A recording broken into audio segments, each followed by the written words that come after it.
hundeeffamuun Eertiraa Itoophiyaa dadhabsiisuuf jechuudhaan dhiyeenya kana namni siyaasaa Itoophiyaa Obbo Geetaachoo Raddaa ibsa kan ilaalchisee ministeerri odeeffannoo biyya Eertiraa guyyaa irraa deebi'ee cimaa kan duula opereeshinii guyyoota sadiif naannoo Amaaraa keessatti taasifameen buufata waraanaa hidhattoota faanoo irratti xiyyeeffateen barbadeessanii jiraachuu raayyaan ittisa biyya Itoophiyaa damee Walloo Kaabaa beeksise. Biyyi Saudi Arabiyaa erga Ameerikaa fi Iraan waliigaltee dhukaasa dhaabuu taasisaniin booda boba'aa isii gara raastaa nuuratti fe'aa jiraachuun dhaga'ame.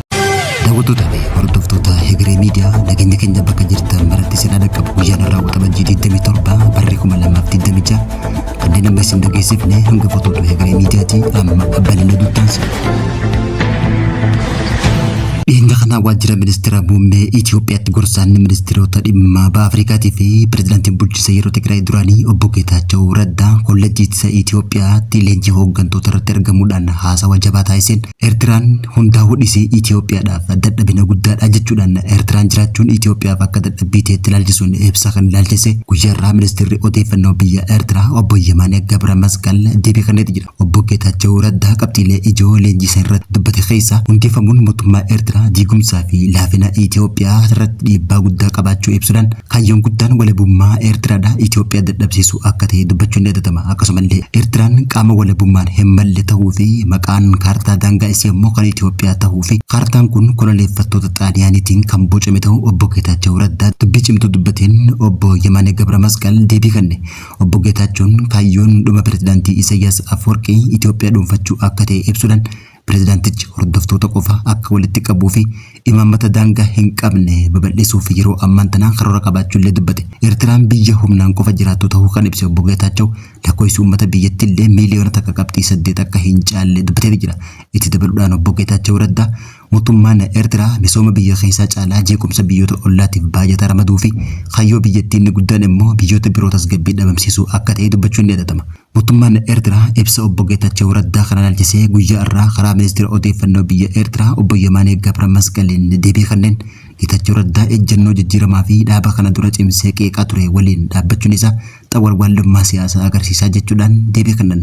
Eertiraan shira humnoota alagaatiin uumamte jechuun ibsi Obbo Geetaachoo Raddaa kanneen walola haaraa kakaasuuf kan kaayyeffate jechuudhaan ministeerri odeeffannoo biyya Eertiraa deebii kenne. Eertiraan walabummaa isii kan argatte shira alagaatiin odoo hin taane wareegama qabsoo hadhaawaa waggaa 30 oliif uummanni isii taasiseen hawaasni addunyaa deeggaruudhaan Itoophiyaa irraa walabummaa argatte jechuudhaan ministeerri odeeffannoo biyya Eertiraa Obbo Yemaanee Gabra Masqal dubbate.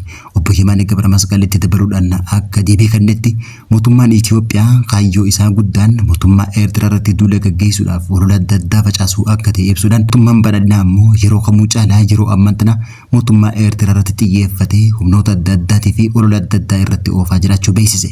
1.9 ሚሊዮን በላይ ህዝብ የለውም ኤርትራ። ኤቭሪ ዴይ በአሁኑ ሰዓት የአፍሪካ ስደተኞች የሚባሉት አውሮፓ ውስጥ 30% ኤርትራውያን ናቸው።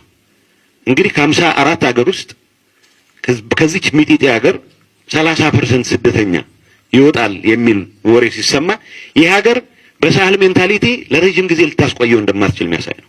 የኤርትራ ሀገርነቱም ራሱ ፈተና ውስጥ የወደቀ መሆኑን መረዳት ያስፈልጋል። ብዙ ሰዎች ይህን ዴሞግራፊክ ክራይሲስ የኤግዚስቴንሻል ክራይሲስም ነው። Raayyaan ittisa biyya Itoophiyaa zoonii Kaabaa Walloo Kaabaa keessatti yeroo ammaan tana finciltootaa fi hidhattoota finxaaleeyyiffannoo Amaaraa irratti tarkaanfii ajaa'ibaa fudhachaa jiraachuu beeksise. Filannoon booda naannoo Amaaraa bakkeewwan adda addaatti lolli cimaan ka'aa kan jiru yoo ta'u raayyaan ittisa biyyaatii fi biiroon kominikeeshinii naannoo Amaaraa waa'ee lola kanaa wajjin wal qabatee guyyaa irraa gabaasa dhiyeessetti jira.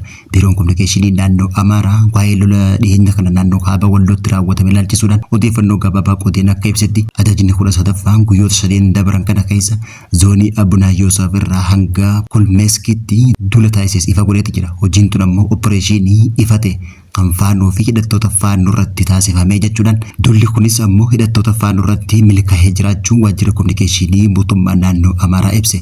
odeeffannoon tun Abuna Yoosef hanga kunuunsa jiru buufata waraanaa guddicha faannoo barbadeessitee kan jiru gato duula guyyoota sadiif taasifameen buufata waraanaa qulqulleessuu fi hidhattoota irratti tarkaanfii fudhachuu fi qaambooji'uu kanneen rakka kannachuutti irratti ammoo ajjechaa lubbuu adabuullee beeksanitti jiran humni basaasaaf nageenya biyyaalessaa Amaaraa bakka adda addaatti ramadamee kan jiru gato humna kanaanis ammoo yeroo ammaan tana duulli taasifamaa jiruun yeroo ammaan tana hooggantoota faannoo Amaaraa beekamoo irratti tarkaanfii fudhachaa jiraachuun ifame. Haaluma kanaan raayyaan ittisa biyyaa Itoophiyaa duula taasiseen hoogganaa garee finxaaliyyii faannoo Amaaraa kutaa Walloo Kaabaa kan ta'ee fi hidhattoota isaa irratti tarkaanfii cimaa fudhachuu beesse. Raayyaan ittisa biyyaa damee Walloo Kaabaa aanaa Makata keessatti duula taasiseen hoogganaa garee finxaaliyyiitii fi hidhattoota biroo dhabamsiisuu danda'u beesse. Akka Leetinaal Koloneel Abdii Muhammad itti aanaan ajajaa raayyaa ittisa biyyaa hora 803ffaa raayyaa ittisa biyyaa 66ffaa ibsetti duula aanaalee adda addaa keessatti taasifameen hoogganaa garee finxaaliyyii Walloo Kaabaa kan ta'e Zawduu Xagaabuu fi garee isaa irratti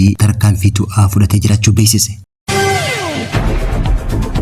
Eega Ameerikaa fi Iraan waliigaltee dhukaasa dhaabuu taasisaniin booda Saudi Arabiyaan kan duraan gaazexii qusachaa turte guyyaa irraan tanaa ammoo gaazexii gara raastuunaatti feetee jiraachuun dhaga'ame. Saudi Arabiyaan jimmata kaleessaa waxabajjii 26 bara 2026 buufata ergii isii gara raastaanuurratti feetee jiraachuun ibsame. Kanaanis ammoo Saudi Arabiyaan ifatti erguu isii kan beeksifte waggaa ta'u ragaa hordoffii doonii LCAG fi Bloomberg waabeeffachuun gabaasanitti jiran. Alergiin aniisaa galoo galaanaatii fi dooniiwwan idil addunyaa wallabdee naannawa baay'ee giddu galeessaa keessatti keessumattuu naannoo galaana Strait of Hormuz keessatti itti fufeen Saudi Arabiyaan immoo hanqinni boba'aa mudachuu malaa jechuudhaan boba'aa isii yeroodhaaf keessa jiraachuun ni beekama.